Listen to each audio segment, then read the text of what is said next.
இப்போ தான் நம்ம சேனலுக்கு நீங்கள் முதல் முறையாக வரீங்கன்னா தயவுசெய்து கீழே இருக்கிற ரெட் கலர் சப்ஸ்கிரைப் பட்டன் அழுத்தி சப்ஸ்கிரைப் பண்ணிக்கோங்க. கூடவே அந்த பெல் பட்டன் அழுத்தி ஆள்னு கொடுத்துக்கோங்க. அப்போ தான் நம்ம போடுற வீடியோ உங்களுக்கு தினமும் கிடைக்கும். சரி வாங்க இப்போ நம்ம வீடியோக்குள்ளே போகலாம். தாத்தாவுக்கு வயது 62 ஆகிறது. ஆனாலும் இவ்வளவு கோபமும் வன்மமும் ஆகாது.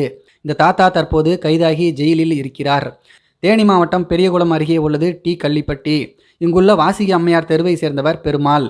இவருடைய மனைவி செல்வி. இந்த பெண்ணுக்கு வயது 45. பெருமாள் ஒரு கூலி தொழிலாளி. செல்வி தன் வீட்டிலேயே ஆடுகளை வளர்த்து வருகிறார். இதனால் ஆடுகளுக்கு தினந்தோறும் புல் அறுக்க சென்று வருவது வழக்கம்.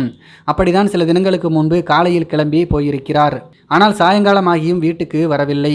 இதனால் அவருடைய குடும்பத்தினர் பதறி போனார்கள். செல்வியை எங்கெங்கோ தேடி பார்த்தனர். இறுதியில் ஒரு வாழை தோட்டத்தில் பிணமாக பார்த்து கதறி துடித்தனர். இதனையடுத்து உடனடியாக அல்லிநகர் போலீசாருக்கு தகவல் தெரிவிக்கப்பட்டது. போலீசாரும் செல்வியின் உடலை கைப்பற்றி தேனி அரசு மருத்துவமனைக்கு அனுப்பி வைத்தனர். அப்போதுதான் அவர் அணிந்திருந்த நகைகள் மாயமாகி இருந்ததை கண்டுபிடித்தனர். ஆனால் உடலில் வெட்டு காயங்களும் இருந்தன.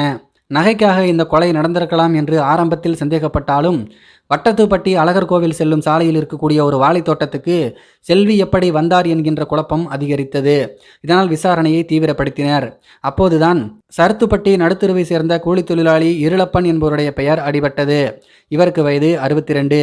இவரிடம்தான் செல்வி அடிக்கடி பேசி வந்தது தெரிய வந்தது. இதனையடுத்து போலீசார் அவரை தேடி வந்தனர். திண்டுக்கல் மாவட்டம் நிலக்கோட்டையில் பதுங்கியிருந்த அவரை கண்டுபிடித்து அவரை கைது செய்து அவரிடம் விசாரணையும் நடத்தினர். அப்போது நடந்த உண்மையை அவர் ஒப்புக்கொண்டார். செல்வி இவருடைய கள்ளக்காதலியாம். பல ஆண்டுகளாகவே கள்ளத்தொடர்பு இவர்களுக்குள் இருந்து வந்திருக்கிறது. இந்த நிலைமையில்தான் கடந்த சில மாதங்களாக இருளப்பனுக்கு உடம்பு சரியில்லாமல் போயுள்ளது. கடைசியில் காச நோய் தொற்றும் ஏற்பட்டுள்ளது.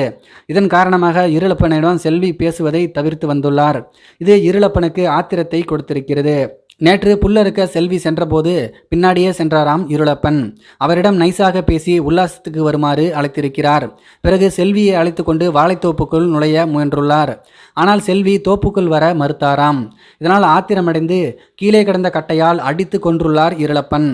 ஆனால் நகைக்காக கொலை நடந்தது போல் இருக்க வேண்டும் என்பதற்காக செல்வியின் சடலத்தில் இருந்து நகைகளை கழட்டி எடுத்துக்கொண்டு வெளியூருக்கு தப்பி செல்ல நினைத்திருக்கிறார் அவர்.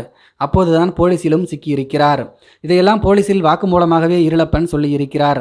இதனையடுத்து இருளப்பனை கைது செய்து உள்ளே தூக்கி வைத்திருக்கிறார்கள் போலீசார். செல்வியுடன் அடிக்கடி புல்லறுப்பதற்காக கூடவே போவாராம் இருளப்பன். இது செல்வியின் கணவர் பெருமாளுக்கு பிடிக்கவில்லை. அதனால் செல்வியை கண்டித்து வந்ததாக தெரிகிறது.